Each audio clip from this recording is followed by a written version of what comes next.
Hello friends and dear student, एक बार फिर से आपका बहुत बहुत स्वागत है। तो आज की इस वीडियो में हम लोग पढ़ने वाले हैं फार्मास्यूटिक्स चैप्टर नंबर 4 का पार्ट नंबर 5। इससे पहले इसके 4 पार्ट्स हो चुके हैं। अगर आपने उनको नहीं देखे हैं तो आप जाके उनको प्लेलिस्ट से देख सकते हैं। तो चलिए शुरू करते हैं। आज का हमारा टॉपिक है वो है ड्राइंग। अब ये ड्राइंग क्या होता है तो आप इसको बहुत अच्छे से जानते हैं कि ड्राई मतलब किसी भी चीज़ को सुखाना। ड्राई का मतलब क्या होता है? सुखाना। तो जो भी हमारा फार्मास्यूटिकल प्रोडक्ट है उसके अंदर अगर कोई मॉइस्चर है यानी कि वाटर कंटेंट है, उसके अंदर नमी है, तो उसको हम लोग सुखाते हैं। उसी प्रोसेस को बोलते हैं ड्राइंग। तो ये भी क्या है? एक यूनिट ऑपरेशन है। ठीक, एक काम है, ठीक है ना। दवा बनाने के जो प्रोसेस हैं उसमें से एक काम, एक प्रोसेस ये भी है ड्राइंग। अब इसको क्यों करते हैं? अगर इसको नहीं करेंगे तो वाटर का कंटेंट रहेगा, उसके अंदर नमी रहेगी, तो माइक्रो ऑर्गेनिज्म क्या होते हैं उसमें डेवलप होने में उनको आसानी होती है, बड़ी जल्दी से वो डेवलप हो जाते हैं और फिर दवा को ख़राब करते हैं। ठीक है ना। इसलिए ज़रूरी होता है कि जो भी वाटर कंटेंट है या क्या कहते हैं उसके अंदर मॉइस्चर वगैरह है उसको निकाल के बाहर किया जाए। तो उसका एक फ़ायदा ये भी होता है कि उससे दवा का जो हाफ लाइफ है, जो शेल्फ लाइफ है, वो बढ़ जाता है, या आप ये कह सकते हैं उसकी एक्सपायरी डेट क्या है वो बची रहती है। तो drying is a process in which water and other moisture contents are removed. ठीक है ना। ड्राइंग एक ऐसा प्रोसेस होता है जिसमें हम लोग क्या करते हैं, वाटर को या जो भी मॉइस्चर कंटेंट है उसको हम लोग रिमूव करते हैं, निकाल के बाहर करते हैं किसी भी सब्सटेंस से, या हम कह सकते हैं फार्मास्यूटिकल सब्सटेंस से, जो हमारी दवाएं वगैरह हैं उससे। ठीक है ना। और इसमें हम क्या करते हैं, हीट अप्लाई करते हैं। ठीक है ना। उसको हम लोग बोलते हैं ड्राइंग।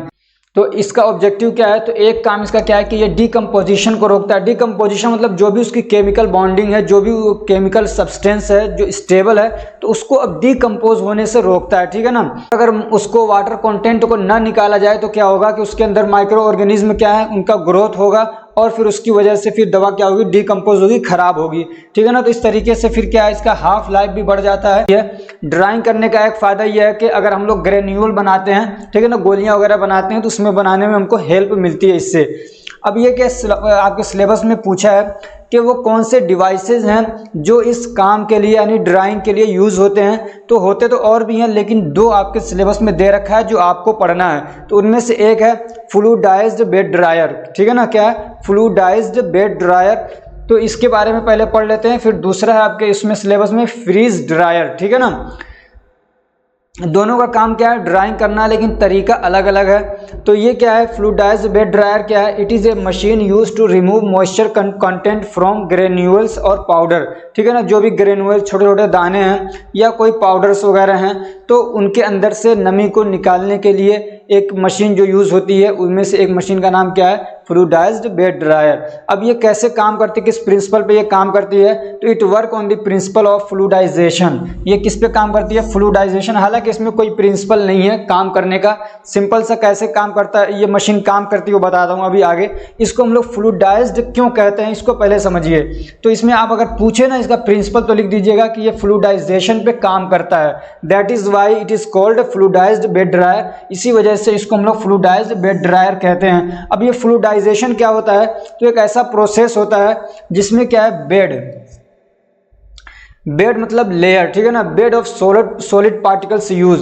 इसमें क्या है, सॉलिड पार्टिकल्स, मान लीजिए आपके पास पाउडर है या छोटे छोटे दाने हैं, तो उसको मतलब ऐसे बिछा दिया जाता है, एक लेयर बन जाती है, उसी को बोल रहे हैं बेड। ठीक है ना।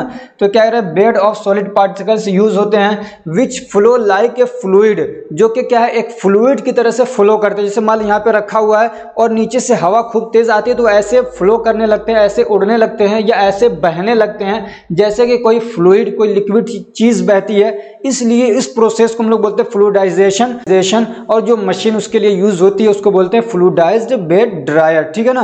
अब ये कैसे काम करता है पूरा इसको देखते हैं। अब इसका वर्किंग क्या है, ये कैसे काम करता है, इसको थोड़ा सा देख लेते हैं। और कई पेपर में मैंने देखा कि इसका डायग्राम भी पूछ लेता है कि एक नीट लेबल्ड डायग्राम बनाइए। तो डायग्राम आपके सामने है, अभी मैं इसको पूरा समझाता हूँ कि कैसे ये काम करता है। देखिए, तो एक चीज देखिए यहाँ पे दिया है इनलेट। इनलेट का मतलब कोई चीज अंदर आ रही है, ठीक है ना। दूसरा यहाँ पे आउटलेट है, ठीक। तो इनलेट के जरिए से मान लीजिए हवा है तो वो अंदर आती है, तो यहाँ पे और भी चीजें होना चाहिए, यहाँ पे दिया नहीं है, लेकिन जो मशीनें होती हैं उसमें फिल्टर लगा रहता है कि जो भी एयर अंदर आ रही है वो फिल्टर होके आती है। बाकी जो मतलब उसमें मटेरियल है, ऐसी चीजें जो कंटामिनेशन वगैरह है, उसको निकाल के बाहर किया जाता है। फिर उसके बाद जब हवा अंदर आ जाती है मशीन के अंदर, मशीन ऐसी नहीं रहती, गोल सी रहती है मशीन वो, ठीक है ना। आप कभी सर्च करके देख लीजिएगा, यहाँ तो सिर्फ उसका डायग्राम दिया कि कैसे होती है अंदर वो, ठीक है ना।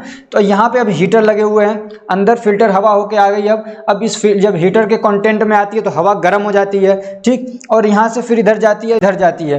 अब ये इतना आपको समझ में आ गया। यहाँ पे लगा रहता है वो बेड। बेड मतलब एक ऐसा कंटेनर होता है जिसके नीचे छोटे छोटे सुराख होते हैं, जिसको हम लोग बोलते हैं परफोरेटेड ट्रे या परफोरेटेड बावल, ठीक है ना। यानी कोई ऐसा ट्रे है जिसके नीचे छोटे छोटे क्या है, सुराख हैं, जिससे कि जो ऊपर सामान रखा हुआ नीचे नहीं गिरता है, लेकिन हवा वहां से पास होकर ऊपर चली जाती है। तो वो यहाँ पे होता है, ठीक है ना। और ये क्या होता है, डिटेचेबल होता है, यानी इसको हम लोग निकाल सकते हैं, बाहर निकाल लेते हैं, उसके अंदर चीजों को फिल किया, अंदर कर दिया उसको, ठीक है। तो वो यहाँ पे लगा रहता है। अब हवा आती है इधर से तो ऊपर नहीं जाती, इसका सिस्टम ऐसा रहता है कि इसको और ऊपर लगाया जाता है। यहाँ पे ये गलत बनाया है डायग्राम में, असल में ये होता है क्या है कि ये और ऊपर यहाँ पे लगता है, ठीक है ना। और हवा ऐसे आती है इसके नीचे से, फिर उसको क्या करती है हवा, जब हवा आती है पूरे प्रेशर के साथ में तो इसको उड़ा के ऊपर ले जाती है। जितने भी ग्रेनुअल्स हैं ना, ये अब ये जितने भी दाने दिख रहे हैं ना, ये पाउडर हो या ग्रेनुल्स हो, ये सब क्या होते हैं, ऊपर जाते हैं, ऐसे उड़ने लगते हैं। जैसे हवा खूब तेज आई तो ये उड़ने लगते हैं। अब यहाँ पे ये क्या है, ये उड़ रहे हैं, ठीक है ना।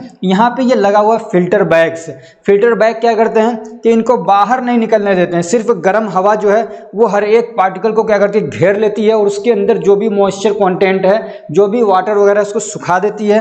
अब कुछ तो ये गिरते रहते हैं वापस यहाँ पे, और कुछ ऐसे होते हैं जो चिपक जाते हैं इस फिल्टर क्या कहते हैं मेम्ब्रेन या फिल्टर बैग के साथ में। तो फिर इसको लास्ट में हिला दिया जाता है, तो वो फिर भी वो सब सारे क्या है पार्टिकल्स वापस से इसमें गिर जाते हैं, जो कि अब बिल्कुल तरीके से ड्राइड होते हैं, उसके अंदर मॉइस्चर कंटेंट नहीं होता है। अब यहाँ पे एक फैन लगा रहता है, इधर जो फिल्टर बैग है इससे हवा तो निकल के बाहर भी जाती है, ऐसा नहीं कि इसी में रहती है।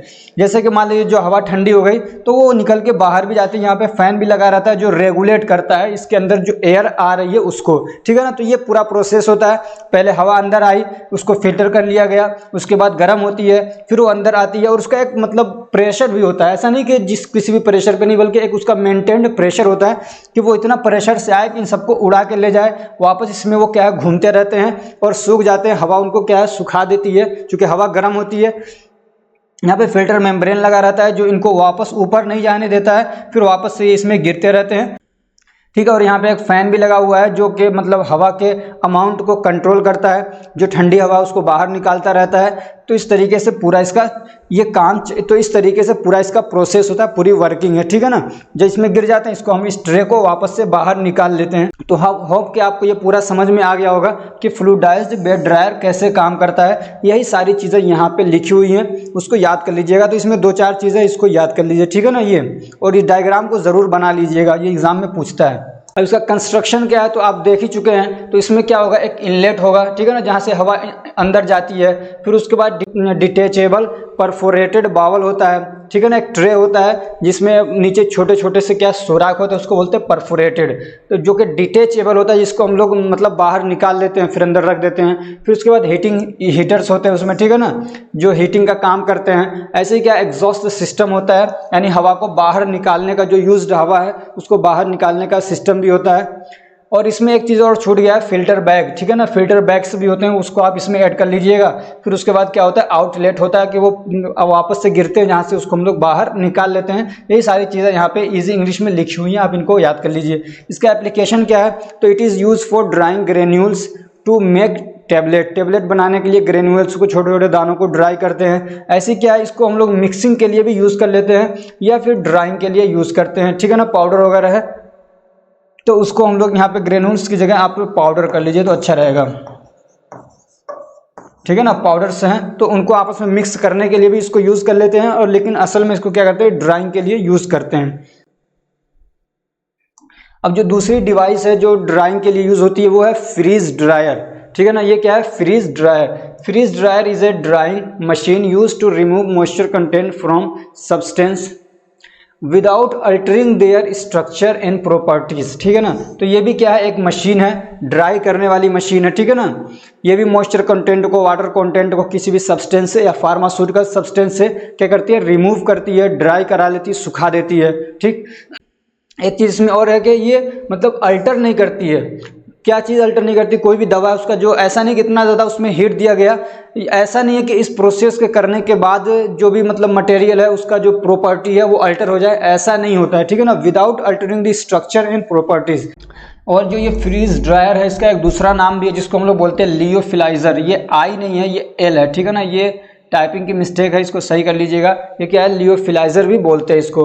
इसका प्रिंसिपल क्या है ये समझ लीजिए। इसको 1 नंबर का क्वेश्चन या 2 नंबर का क्वेश्चन पूछता है बार बार कि ये किस प्रिंसिपल पे काम करता है। तो ये काम करता है सब्लिमेशन पे। किस पे, सब्लिमेशन पे। सब्लिमेशन क्या एक ऐसा प्रोसेस होता है in which frozen water is converted from solid vapour without passing through the liquid phase. ये आपको समझने के लिए पहले समझिए कि मान लीजिए कोई भी हमारे पास सॉलिड पार्टिकल है, मान लीजिए बर्फ है, तो उसको हम लोग क्या करेंगे, उसको जब हम लोग हीट देते हैं तो वो क्या होता है, पिघलता है। इसको हम लोग बोलते हैं मेल्टिंग। क्या बोलते हैं, मेल्टिंग। अब पिघला हुआ पानी आ गया हमारे पास, अब उस पानी को हम लोग और हीट देते हैं, उसको गरम करते हैं, तो वो क्या बनती है, वो क्या बन जाता है, भाप बनता है, ठीक है ना। पानी क्या है, भाप बन जाती है। अब ये जो भाप बनने का जो प्रोसेस है, पानी से यानी लिक्विड से भाप बनने का, गैस बनने का जो प्रोसेस होता है उसको बोलते हैं हम लोग इवोपोरेशन। क्या बोलते हैं, इवोपोरेशन। तो आपने देखा कि सॉलिड है, ठीक है ना। सॉलिड से क्या बना था, अभी सॉलिड से हमने बनाया, फिर उसको लिक्विड, ठीक है ना, लिक्विड बनाया, फिर लिक्विड से हमने क्या बनाया, गैस, ठीक है। तो ये 3 प्रोसेस देख रहे हैं, ये मतलब सिस्टमेटिक तरीके से, यही सिस्टमेटिक तरीका है कि सॉलिड को हम लोग क्या करते हैं, हीट देते हैं। जैसे कि ये आइस है, ठीक, तो इसको हम लोग हीट देते हैं तो ये क्या बन गया, लिक्विड बन गया। लिक्विड को हीट दिया हमने तो वो गैस बन गया, ठीक है ना, यानी भाप बन जाती है जो, तो वो गैस है, एक तरीके से वेपोर है, ठीक। तो इसको हम लोग इस वाले मतलब क्या कहते हैं, इस वाले स्टेप को हम लोग बोलते हैं मेल्टिंग। क्या बोलते हैं, मेल्टिंग। और इसको हम लोग बोलते हैं इवेपोरेशन, ठीक है ना। लेकिन अब यहाँ पे जो इसमें समझाया गया कि सब्लिमेशन क्या होता है कि ये हम लोग सॉलिड है, इसको इतना ज़्यादा या इस तरीके से हम लोग हीट दें कि ये सीधे क्या है, गैस बन जाए। ये वाला जो मतलब क्या कहते हैं स्टेप है वो उसको छोड़ दे, ठीक है ना, उसको बाईपास कर दे। ये इस वाले फेज में आए ही नहीं, ठीक है ना, इस वाले फेज में ना आए और सीधे सॉलिड से गैस बन जाए, तो उस प्रोसेस को हम लोग बोलते हैं सब्लिमेशन, ठीक है ना। क्या बोलते हैं उसको, सब्लिमेशन, ठीक है ना। तो सब्लिमेशन वाले प्रोसेस पे ये काम करता है। समझ में आ गया होगा कि किस प्रिंसिपल पे ये काम करता है, प्रिंसिपल ऑफ सब्लिमेशन जो आपका फ्रीज ड्रायर है वो काम करता है, ठीक। जो इसका डायग्राम आपको दिख रहा है ना, इसको थोड़ा अच्छे से समझ लीजिएगा, चूँकि इसका और उसका कई बार डायग्राम ज़रूर पूछता है। और इस वाले चैप्टर से ना, जो आपका ये चौथा चैप्टर, इसमें से बहुत सारे क्वेश्चन पूछे जाते हैं बार बार एग्जाम में, ठीक है ना। अब इसमें आपको देखने में ये पता नहीं कैसा लग रहा है, लेकिन ये पूरी मशीन होती है। जैसे आपका फ्रीज होता है ना, रेफ्रिजरेटर, सेम वैसे ही मशीन होती है। उसके अंदर हीटिंग सिस्टम लगा रहता है, उसके अंदर कंडेंसर लगा रहता है, ठीक है ना। तो इसमें क्या करते हैं, चीज़ों को हम लोग रखते हैं, फिर उसका डिग्री जो है यानी उसका जो टेम्परेचर है उसको हम लोग माइनस ले जाते हैं, तकरीबन 40 डिग्री तक ले जाते हैं, ठीक है ना, -40 डिग्री तक ले जाते हैं माइनस में। तो वो जो सामान उसमें हमने रखा है उसके अंदर मॉइस्चर कंटेंट वगैरह होता है, तो वो क्या होता है, वो फ्रोजन हो जाता है, मतलब जम जाता है, ठीक है ना। आइस के मान लीजिए वाटर है तो वो आइस बन जाता है। फिर उसके बाद हम लोग उसको वैक्यूम करने के लिए उसके अंदर का जो प्रेशर होता है उसको निकाल देते हैं, यानी उसके समझिए अंदर से जो एयर है उसको हम लोग निकाल के बाहर कर देते हैं, तो वहाँ पे वैक्यूम क्रिएट हो जाता है। अब ये जो वैक्यूम बना है ना, ये हमको फ़ायदा देता है कि जो आइस बना हुआ है उसको डायरेक्टली भाप बनाने में, समझ रहे हैं। वैक्यूम करने की वजह से प्रेशर अंदर का कम हो जाता है, और जब प्रेशर कम हो जाता है तो उसकी वजह से किसी भी चीज़ का जो बॉइलिंग पॉइंट है वो कम हो जाता है। मान लीजिए जो बर्फ़ है उसको हम लोग अगर भाप बना रहे हैं तो हमको 100 डिग्री टेम्परेचर देना पड़ रहा है, लेकिन अगर हम लोग उसको वैक्यूम कर देते हैं तो वो, मैं एग्जांपल दे रहा हूँ, तो वो 80 डिग्री सेल्सियस पे ही क्या है, वेपोर बन जाएगा, ठीक है ना। समझ में आ रही बात। तो ये होता है मतलब वैक्यूम बनाने का फ़ायदा कि उसका बॉइलिंग पॉइंट कम हो जाता है, चीज़ें जल्दी से क्या है, बॉयल होने लगती हैं और भाप बनने लग जाती हैं। फिर उसके बाद हम लोग उसमें हीट देते हैं। जब हीट देते हैं तो वो सीधे अब लिक्विड नहीं बनता है, क्या बनता है, वो सीधे उसको हम लोग भाप बना देते हैं। हीट इस कदर देते हैं कि वो सीधे उसको हम लोग भाप बना देते हैं, और वो भाप फिर उसमें क्या होता है, कंडेंसर लगा रहता है। ये दिख रहा है ना कंडेंसर, तो ये कंडेंसर लगा रहता है, तो वो क्या करता है, उस भाप को सीधे लिक्विड बना देता है। कंडेंसर का काम ही होता है कि लिक्विड बना देता है उसको, ठीक है ना। और याद रखिएगा, ये ना आपने लिक्विड से गैस बनाया, इसको हम लोग बोलते हैं इवेपोरेशन, और गैस से अगर हम लोग लिक्विड बनाते हैं उसको बोलते हैं हम लोग क्या, कंडेंसेशन। क्या बोलते हैं, कंडेंसेशन बोलते हैं, ठीक है ना। याद रखिएगा, ये आगे हो सकता है कहीं आपको काम आ जाए, अगर बीफार्म वगैरह करते हैं तो वहाँ पे आपको इसकी ज़रूरत तो पड़ती ही पड़ती है। तो वही यहाँ पे हो रहा है कि जो हमारे पास अब गैसियस फॉर्म में है, जो वेपोर है, ठीक है ना, जो भाप है, उसको हम लोग क्या करते हैं, कंडेंसर की मदद से। कंडेंसर क्या एक सिस्टम होता है कि उसमें उसको ठंडा रहता है, उसमें पानी होता है, या जैसे हवा के जरिए किसी भी तरीके से हम लोग भाप को क्या करते हैं, पानी में कन्वर्ट, भाप को हम लोग क्या करते हैं, लिक्विड में कन्वर्ट कर देते हैं। तो ये कंडेंसर यहाँ पे ये काम करता है, और उसको बाहर निकाल दिया जाता है। उसके बाद जो हमारा प्रोडक्ट है, मशीन को बंद करते हैं, प्रोडक्ट को अपना बाहर निकाल लेते हैं। तो ये पूरा इसका प्रोसेस होता है, ये कैसे ये मशीन काम करती है, ठीक है ना। तो इसका जो डायग्राम है आपको इसको ज़रूर देख लीजिएगा, एक बार बनाने की प्रैक्टिस कर लीजिएगा। अब इसका कंस्ट्रक्शन देख लेते हैं कि कंस्ट्रक्शन क्या है। तो जो आपको समझ में आ गया होगा कि एक चेंबर होता है to provide low and high temperature, ठीक है ना। एक ऐसा चेंबर होता है, चेंबर मतलब समझिए कि कोई जगह है, ठीक है ना, ये कोई बंद सी जगह है, तो वो क्या करते हैं, लो और हाई टेम्परेचर प्रोवाइड करने के लिए एक चेंबर होता है, ठीक। उसके बाद इसमें एक रेफ्रिजरेटर होता है ठंडा करने के लिए। वैक्यूम पंप रहता है जो कि वैक्यूम क्रिएट करता है, ठीक है ना, उसमें से एयर को निकाल के बाहर करता है। कंडेंसर होता है जो कि मतलब भाप को वापस से लिक्विड बनाने का काम करता है, ठीक है ना। तो ये सारी चीज़ें उसके अंदर होती हैं। तो इसका कंस्ट्रक्शन हो गया ये आप उसका पूरा एक और भी बढ़ा सकते हैं कि एक बेस होता है उसमें, ठीक है ना। बेस मतलब जो पूरी चीज़ों को सबको एक साथ समेट के उसको पकड़ के रखता है, ठीक है ना, उसका स्ट्रक्चर। तो और भी जो मोटी मोटी चीज़ें उसको बढ़ा सकते हैं, लेकिन ये इसके मेन क्या है, मतलब कंपोनेंट्स हैं जिससे मिलके आपका फ्रीज ड्रायर बनता है। उसका वर्किंग प्रिंसिपल क्या है, तो सबसे पहले क्या है, प्री फ्रीजिंग, यानी उसको हम ठंडा करने से पहले क्या करते हैं, first of all this substance to be dried is placed in the chamber.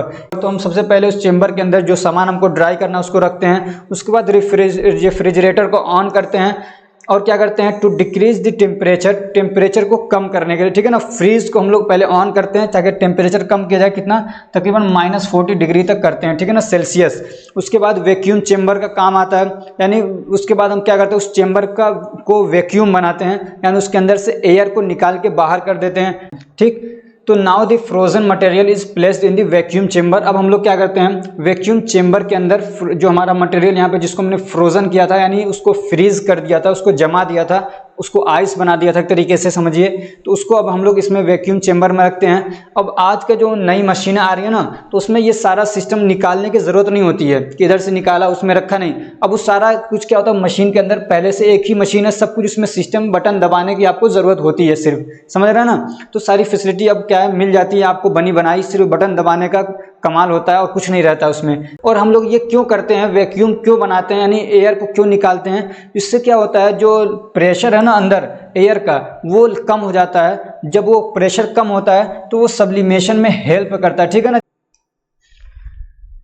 उसके बाद फिर क्या होता है, प्राइमरी ड्राइंग शुरू होता है। प्राइमरी ड्राइंग मतलब क्या है कि उसके अंदर हम लोग हल्का हल्का सा क्या करते हैं, गर्मी उसको देते हैं, ठीक है ना। उसको हम लोग क्या करते हैं, चेंबर को गर्म करते हैं। So frozen water molecules transit directly from solid state to vapour. तो वहाँ पे क्या होता है, सब्लिमेशन हो जाता है, ठीक है ना। जो सॉलिड मटेरियल है वो सीधे भाप बन जाता है, बाईपासिंग लिक्विड फेज उसमें आता नहीं है सीधे। जब उसको हम लोग गर्म करते हैं, क्योंकि प्रेशर उसका हमने कम कर दिया है, तो सीधे वो क्या होता है, भाप वो क्या होता है, आइस से सॉलिड स्टेट से, यानी सॉलिड फेज से सीधे क्या होता है, वो वेपोर बन जाता है, ठीक है ना। उसके बाद फिर हम लोग क्या करते हैं, सेकेंडरी ड्राइंग हम लोग चालू करते हैं। After primary drawing secondary drawing is applied. फिर दोबारा से हम लोग उसमें हीट टेम्परेचर को बढ़ाते हैं, और अगर उसमें थोड़ा बहुत भी कहीं पे मॉइस्चर वगैरह रहता है तो उस सबको क्या करते हैं, हम लोग सुखा देते हैं। उसके बाद फिर होता है कंडेंसेशन। उसके बाद फिर कंडेंसर सिस्टम काम करना शुरू करता है, यानी जो भाप वगैरह बन गई है तो ये जो कंडेंसर होता है वो उसको क्या करता है, वापस से लिक्विड बनाता है और उसको बाहर निकालने के लिए वहाँ पे पाइप वगैरह लगे रहते हैं, तो उसको बाहर निकाल के अलग कर देता है, ठीक है ना। और ये सारे प्रोसेस करने के बाद हम लोग क्या है, तो सब करने के बाद हम लोग क्या करते हैं, हमारा जो मटेरियल है वो ड्राइड हो चुका होता है, उसको हम लोग बाहर निकालते हैं और उसके बाद उसको पैक कर दिया जाता है। इसका एप्लीकेशन क्या है, it is use for removal of moisture from injection solution, ठीक है ना। जो भी हमारे इंजेक्शन वगैरह हैं या जो भी सोल्यूशन वगैरह है, अब इंजेक्शन में ऐसा नहीं कि सब लिक्विड ही होते हैं, बहुत सारे हमारे इंजेक्शन ऐसे भी होते हैं जो पाउडर फॉर्म में होते हैं, ठीक है ना। तो उसके अंदर से हम लोग उसको निकालना हो, कोई भी सॉल्यूशन है उसके अंदर से, मान लीजिए आपके पास कोई सिरप वगैरह है, तो उसमें से आपको नमी निकालना है, ठीक है ना। तो इस प्रोसेस के लिए हम लोग इसको यूज़ कर ले, तो उसके लिए हम लोग इसको फ्रीज ड्रायर को यूज़ कर लेते हैं। ऐसे ही इसको क्या कहते हैं, जो ब्लड प्लाज्मा वगैरह है या विटामिन्स हैं या हार्मोन्स वगैरह हैं, ठीक है ना, उसके अंदर से अगर हमको क्या कहते हैं मॉइस्चर कंटेंट निकालना रहता है तो उसके लिए यूज़ कर लेते हैं। ऐसे it is use for drawing food items, जो फूड आइटम्स होते हैं उसको ड्राई करने के लिए यूज़ करते हैं, जैसे कि मीट हो गया, स्वीट्स हो गए, ऐसे कि अदर जो पैकेड आइटम्स आते हैं, बहुत सारे पैक्ड आइटम आते हैं, तो उन सबको ड्राई करने के लिए हम लोग इसको यूज़ करते हैं। ड्राई करने का मतलब आप ये ना समझिएगा कि उसको बिल्कुल सुखाने के लिए, बल्कि उसके अंदर से मॉइस्चर कंटेंट को, वाटर कंटेंट को निकालने के लिए हम लोग यूज़ करते हैं, ठीक है ना, ड्राइंग प्रोसेस। तो ये जो आपका टॉपिक था यहीं पे कंप्लीट हो रहा है। अगर ये हमारी कोशिश आपको अच्छी लग रही है तो वीडियो को लाइक करिए, चैनल को सब्सक्राइब करिए और अपने फ्रेंड्स को भी शेयर करिए ताकि वो भी इससे फ़ायदा उठा सकें। Thank you so much for watching.